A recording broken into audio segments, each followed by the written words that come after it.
Welcome to Two Humans Talking, the podcast where we have real, unfiltered conversations with women about what it takes to thrive in today's modern, fast paced world. I'm your host, Tiffany Simms, and today we are here with Anna, and Anna is going to help talk to us about how we can go from sitting at like a life satisfaction of like, one, this is hard, I don't know my way out, all the way to waking up every morning at like an 8, 9, and 10, ready to experience life.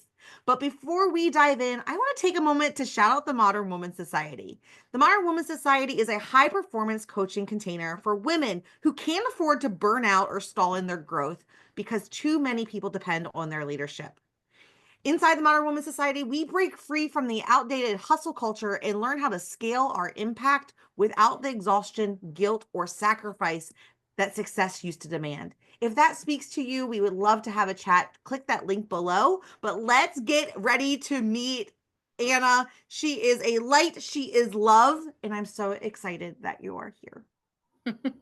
Thank you so much. I'm excited to be here. Yes, ma'am. So I always like to start this conversation. Like, I kind of told people what you do and why we're here, but we don't really care what you do. We want to know who you are as a person and as a human. So, Anna, like, what makes your soul sparkle? What makes you you?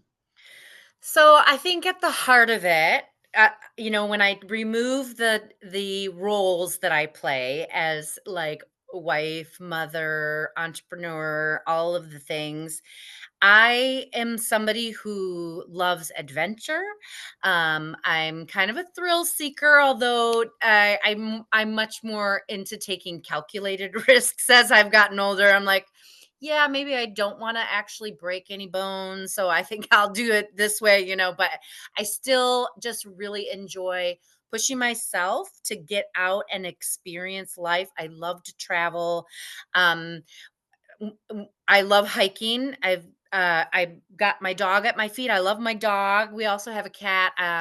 So I live in the mountains. I love being in nature. I grew up in the country as a kid, and just back in the day when your mom said go outside and don't come home until dinner time, and I just that's what makes me feel the most alive, like being outside, hiking, hanging out with my dog, and of I course now love that. hanging out with my kids, having adventures, going places, traveling. And it's at a very exciting point in my life because my kids are now older teenagers, and so there's that chunk of time when they were younger, and you're working, you're raising kids, you're doing all that kind of stuff, where travel is sort of slowed down and you only ever make trips to visit your family because it's sort of like this obligation. And then COVID, no travel. um Right. so it's all kind of coming back now to me, and it's very exciting time for me. Time and place, right? Yeah. Like seasons of priorities and what's important. And like, I think that we're in this weird phase, and it's okay if you disagree. I feel like we're in this weird space where it's like no, no, no, no, no, that filling your cup is completely like removing all responsibility to the quote unquote obligations. And like I think that there's a balance in there that we each need to find kind of on our own of like what fills both cups where I feel good about where I'm spending my time, and then just owning the season that we're in and loving it for Mm, what it is and not yeah. for what we're missing. Well, I 100% agree with what you just said, and I feel like if I could go back, so my oldest is 18. If I could go back, you know 18, 19 years of getting pregnant and having my first child, and to tell that younger version of me that, don't look at everything so black and white. Like, it was very Mm, much like, and part of it is like I do have like the empathy for my younger self because of the time and the era that I grew up, right? Like, we're sort of just coming off of this time in our culture where women were expected to stay home and raise a family, right? And so if you if you didn't do that, I tried working and raising a family, and I did find a pretty good balance. I was working part-time, because I had benefits doing it part-time, and being home with my kids part-time, so it was a pretty good balance, but there was still a lot of internal mom guilt, that I should be doing things, a certain way, and then, I tell this story about when my kids were little and they went a couple days a week to this preschool. And I don't know if you remember the movie or the book called The Stepford Wives, right? These I saw a perfect. movie There's a movie, and yeah. it's like they do the little workout washing machine twisty workout. Is that the movie? Well, I think there was a remake, or maybe it was the original movie. I think it was with Nicole Kidman, and she Yes. finds herself in this surreal world where all these women are like these perfect. They're almost like robots. They are, right? So I used to say I used to call the other moms that were dropping their kids off in their yoga pants, right? In their Cadillac Escalades, that I knew they lived in the fancy neighborhood, and I knew they weren't dropping off their kid to go to work like I was. And so I called them the Stepford moms. And I used to complain that I wanted to be one of the Stepford moms because my life felt like it was so hard. Like I had to do all this juggling while they could just drop off their kid and go to yoga class, right? So Can we talk I about the irony for a second? Hold on, time out. know, Can we right? talk about the irony of wanting to be the thing you're judging? Whoa, totally. Yes. I mean, I was like, and then when I finally kind of understood what it was, is I really didn't want the fancy car and the big house and all of that. I wanted the freedom, right? My freedom loving self wanted the time to take care of myself in the way that they were off taking care of themselves. They were I love dropping off that. their kid for however many hours. There's somebody else to watch so they could go do self-care. And I was super jealous, right? And or envious, I guess is the word. And so when I finally started to like look at it, I was like, I need to figure out how I can fit some of this into my life. And so I found a yoga class that I could do on Monday nights after work. And that was the day that my husband was going to pick up the kids. And it ended up being like this. He didn't care. He was happy to pick up the kids and put them to bed and do the whole thing by himself, right? And I got so much out of it. And that was sort of like the first. I think my kids were probably like over 5 years old at that point, like it did take me that long to figure out like it's okay to care for yourself. Um, but just one Monday night yoga class, right, was like, wow, this is. And I would come out of there. I can breathe. Yes, I would come out of there so blissed out that on a regular basis, I would walk to like the wrong car. And I'm like, oh, this isn't my car, because I was just like, I feel so good. I want to pause on this for a second and bring our bestie listening into the conversation for a second. Mm, And really, I want you, in case you missed it, I want you to hear what Anna just said, which was, I will, she had these people that were triggering something inside of her that she was judging and envious, as she said, right? She is envious of them. And when she was able to pause and identify what that feeling really was, rather than just judging and bitching and like being snide and snarky about them, right? We've all been there where we get in that like energy of just complaining and being like, oh, it must be nice, right? But it was like, right. wait a second, time out. Why is this bothering me? Why is what they're doing in their life, like triggering something? And when she recognized it was about freedom and that she didn't feel that she had time in her life to just be and experience something for herself, she was then able to go pick something to go fill that cup just a little bit to put a shimmer of hope and light in there.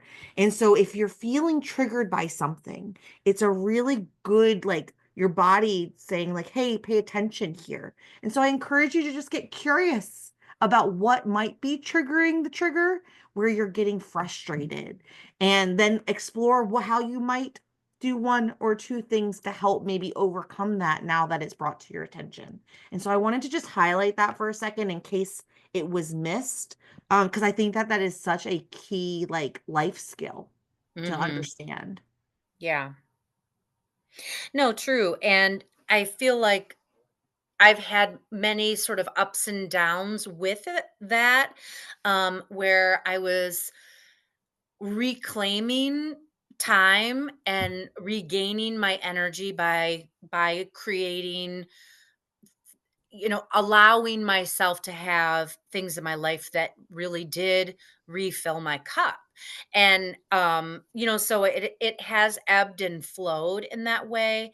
And I did after we were living in the Midwest, and then we now live in the Pacific Northwest, and we've been out here now for 12 years. So when my kids were like 6 and 5, we moved. And so I did have the opportunity to stay home and got back into hiking for a couple of years, because where we live is in the middle of nowhere, and there's actually no daycare available.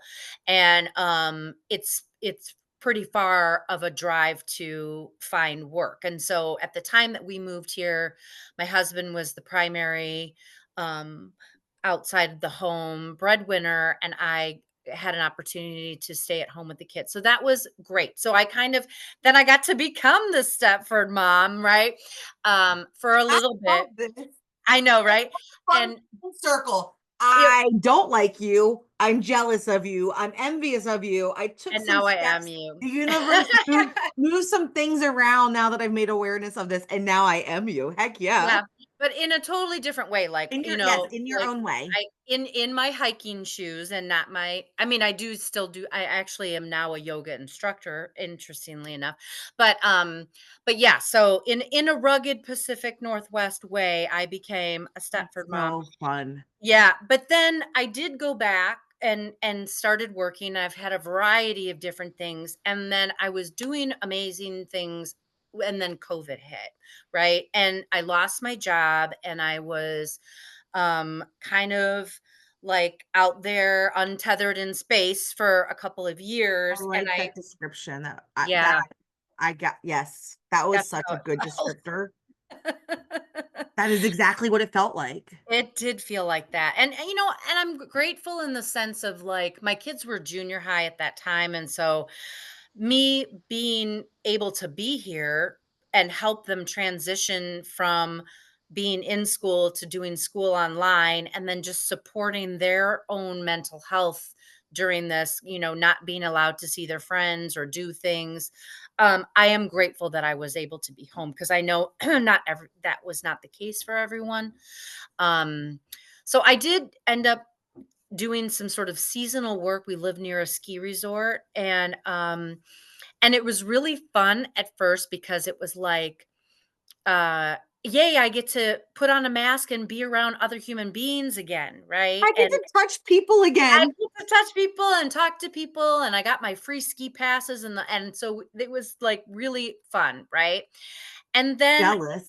I know, right? And I did it for a second year, and it was like in the middle of that second season when I had my, like, really dark moment where I was, like, deeply unhappy with how my life was going. And so, it's been an ebb and a flow and a learning of understanding for myself, like, what I need in order to feel fulfilled and what that looks like, and then figuring out how I'm gonna, visioning what I want my life to look like, and then what are the steps to get there. And that was when I my sort of defining moment was at the end of the season. This will be 3 years ago. um my back was covered in a rash, and I had this rash on my feet, and I was just like, physically, I weighed probably like almost 20 pounds more than I weigh now. I mean, and I was drinking a lot and eating bad food and not exercising, just the whole list, right? And feeling really terrible, and feeling like, out of a scale 1 to 10, I was like a 2 or a 3. I'm listening. I'm so sorry. There is an otter playing in the lake in my Oh, backyard, oh my and he just gosh, you caught have my an attention, and I was otter. like, "Oh my god, I'm not it looks like I'm not paying attention to her, but I promise I am." There's just I a little wish I could otter see it. I playing in the love lake. otters. They're so That's cute. so fun. Sorry. I know. No, it's okay. We have otters out here. out in the Pacific Ocean. But anyway, that was my sort of breaking point, and with, Yeah. this rash and stuff, and realizing I was unhappy, and I called I ran into my friend at the grocery store, and she had become a health and life coach. I was her guinea pig Oh, client, a couple of years serendipity at its prior. finest. I know, and I saw her at the grocery store. I said, "You and I need to talk." And we called each other the next day, and I said, "I'm gonna hire you for, like, 3 sessions, and we're gonna focus only on, like, what is my next career move." And so she's like, "Okay, cool. This is awesome." And literally, even after the first session, I was like, you know what? I think I'm going to do what she's doing, and I'm going to get this health and life coach certification. And then I did that. And then I started my own business. And now, like 2 years later, I just picked up my tax return, and I, um, I asked the lady, I'm like, well, we always get money back. How come I owe? And she said, well, you're doing too well in your business. And I was like, well, I'm going to choose to look at that in a positive way. Like, I'm not thrilled of having to pay the IRS money, but then I'm like, but I didn't have to pay them before. So that means things are going well. And Yeah. so Isn't anyway, it I funny? spun it. Isn't it funny as business owners, like when you first start a business, your goal is to like be broke start the next year broke, like Right. to hide, like show that you had no income, that everything was a write-off. And then Yeah. like all of a sudden you start making like you actually start making impact in the world and the financials start flowing your way. And then all of a sudden it's like, wait a second, why do we keep wanting to take ourselves to broke? And instead, it's like, Right. I should be so grateful that I Yeah. have a tax bill, that I'm able to contribute back into society in some way, and that we're like changing people's lives over here. I know yeah. I mean, you do have to look at it like that because, I mean, I don't want to get into what's happening Because in the what's the world right now. alternative? Exactly. Energetically, what is the Right, alternative? and it's like it's the same thing, like, when you think about, like, your money vibe, right? You don't wanna look at, like, buying groceries as this negative thing. You have to look at it like, I am so grateful that I have money to spend at the grocery store so that I can feed my kids and buy them the things that they like to eat, like, so that they're healthy, right? I mean, so it's the same. You have to look at it the same. And but I am gonna call my accountant, I think, and ask her about, like, ways that I can do some deductions.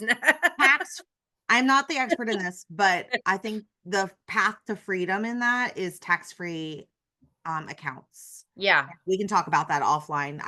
That is a world that I've been exploring, is what Yeah. tax-free savings accounts and IRAs and things like that look like, and Oh, Robs and yeah. stuff like that. So I think that's the answer for those of us who are business owners. Yeah. Uh, but I'm learning. I'm learning these things. you said some things earlier that I think were really magical. And one of those things was that, you started your story talking about like the drop off line and how there was like some icky feelings there, and you identified something, you made some moves, things happened, started to feel better. And then all of a sudden the universe, God, spirit, whatever you want to call it, started shifting things around for you so that you could really step into and experience that next life, that next version of yourself where you felt peace and happy and love and joyful and energetic. And then all of a sudden you were faced with another crossroad and you felt that ickiness again. And there was this pause, and then there was this identification process. And I think that that life cycle of unhappy, figure it out, elevate, stagnate, like enjoy it for a minute, and then recognize that this doesn't work for us anymore again. That life cycle is so under talked about because Mhm. we're sold this idea that once you fix it, you should be fixed. And if you have to go back and quote unquote relearn a lesson or do it again, then obviously you didn't learn it the first time and you're broken. And it's just Mm. not true. And so I love that your story paints that picture. That's something I'm really passionate about articulating to the world right now. Is like we're not broken for Yeah. being in that elevating life cycle. Well, and I like to describe it also to my clients that, life is like, it really is like a roller coaster, right? It's always going up and down. That's the experience of our life on this planet, right? There's hurricanes, and there's, wildfires, and there's you get a job, a great opportunity, and then COVID comes and you lose a job, um my mother passed away, right? And my children are getting older, and someday they might get married and have babies. I mean, it's just part of being alive here in this world. And so you get to decide on your roller coaster, are you going to ride after you go up, and all of a sudden you're cresting and you're like looking down, like, are you going to be terrified, or are you going to shoot your hands in the air and go, yeah, this fucking amazing, right? Because you get to choose your thoughts. You literally get to choose your thoughts. And the work that I'm doing now, um, I teach a parenting class to a group in Arizona. They're part of the a San Carlos Apache tribe.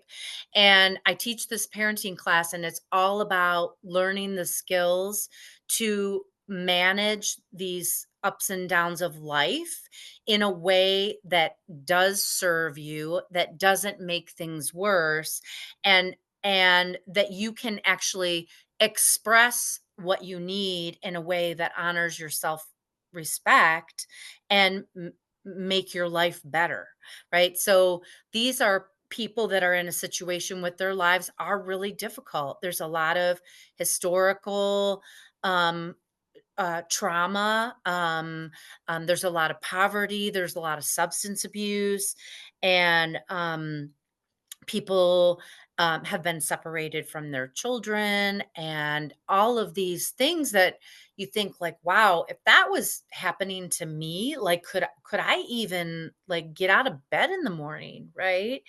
And so it's literally like, it every time I get to teach this class, it feels like this honor and this privilege to share with people what I've learned for myself.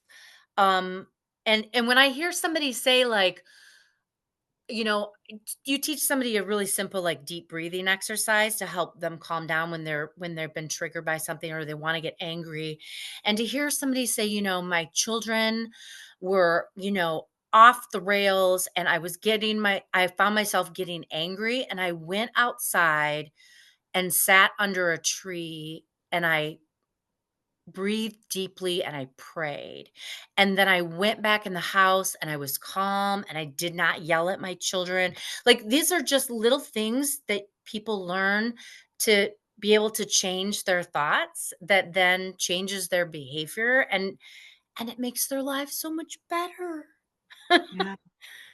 Yes, as and it's like the simple things too, right? I love that that was the part that came through for me when you were Mm, sharing, was that it's not about these like big upheavals to like mm, take us from feeling like crap, this world is heavy, it's too much, this sucks, and I cannot wait for it to be over, to these yeah. like just little intentional moments to all of a sudden take yourself maybe from a one to a five. And a five feels a whole lot better than a one, and then we equilibrate there for a minute. And then it's like, okay, well, what's another little thing that I could do or incorporate or change that takes us from a five to the eight or the eight to the 10? And I just, so magical.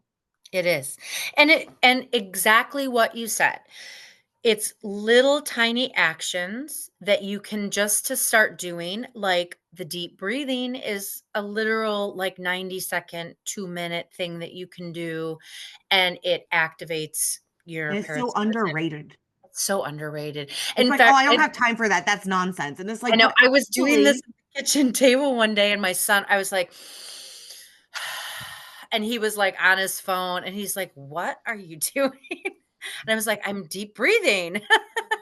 And he was just kind of, like, acted really embarrassed, but I was calming myself down in a moment, and there's just I mean, as a coach, as you know, you have a whole toolbox of things that you can share with the people that you work with, that help them. But I always say, if you can choose one thing to do today that would make you feel really happy, even for just 5 minutes, how can you incorporate that into your life? So, like, before you hit record, we talked about taking our dogs for a walk, and it's actually sunny here today, which is not common at this time of year.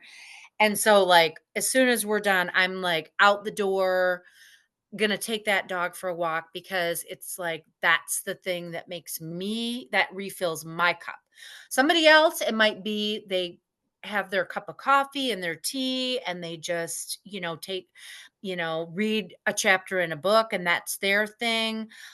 Maybe it's you get on the phone and you talk to a friend you haven't talked to in a really long time. Well, Like, that's a good one. there's just a whole list of things, right? That whatever it is for you, but find that thing that you can do today, right? For just 5 minutes that makes you feel like when you're done, you're just like, "Oh, I'm so It glad like that I." gives you that little sparkle, even if it's just for a moment. Because we can take those little sparkles and protect them and carry them with us. Even in the dark, like they can be ours and they get to be that Mhm. little like shimmer glimmer of hope that it's gonna get better because I just generated this little sparkle right here in my hands. Like Yeah. I'm such a I love visual person. that. That's where my brain went when you said that. Was I like know, I I felt like was. a little Care Bear who had like collected a firefly in a jar. Yes, and I was thinking about Tinkerbell. I love it. Whatever you can get, fairy dust you can get, right? Yes, ma'am. Anna, how do we connect with you outside of the show? Well, I would love, so in our conversation, we've sort of been alluding to this scale of 1 to 10, and I've created a thing that I call the vibrancy scale, and it's a visual with words and numbers. It's just like a one-page handout where you can use it to assess where you are in your life right now. So, like I said, when I had my moment 3 years ago, I was way at the low end of the scale. And now I wake up most days feeling like an 8 plus, most days of the week. And so this is what I invite you to download. You can go to my website, it's annafolsom.com, and you just click a button and you'll have this vibrancy scale, and just really use it to as an assessment, not a judgment, right? This is just, where am I now? Do I feel like it's hard for me to get out of bed in the morning?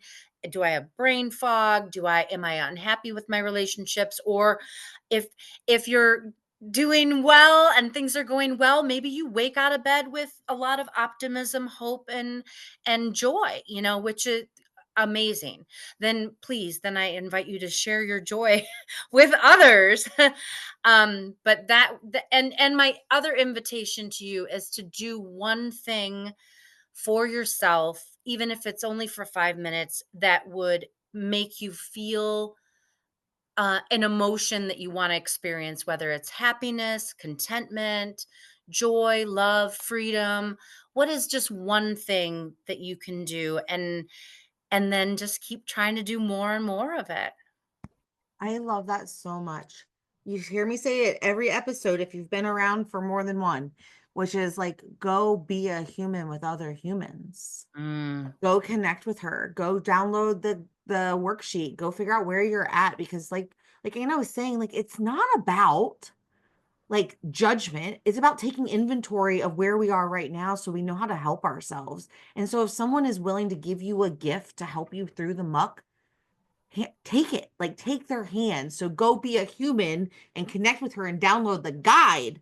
Oh my goodness, this has been so much fun. As we wrap up for today, is there anything that's left on your heart that we didn't touch on that you wanted to share? um don't give up. Mm.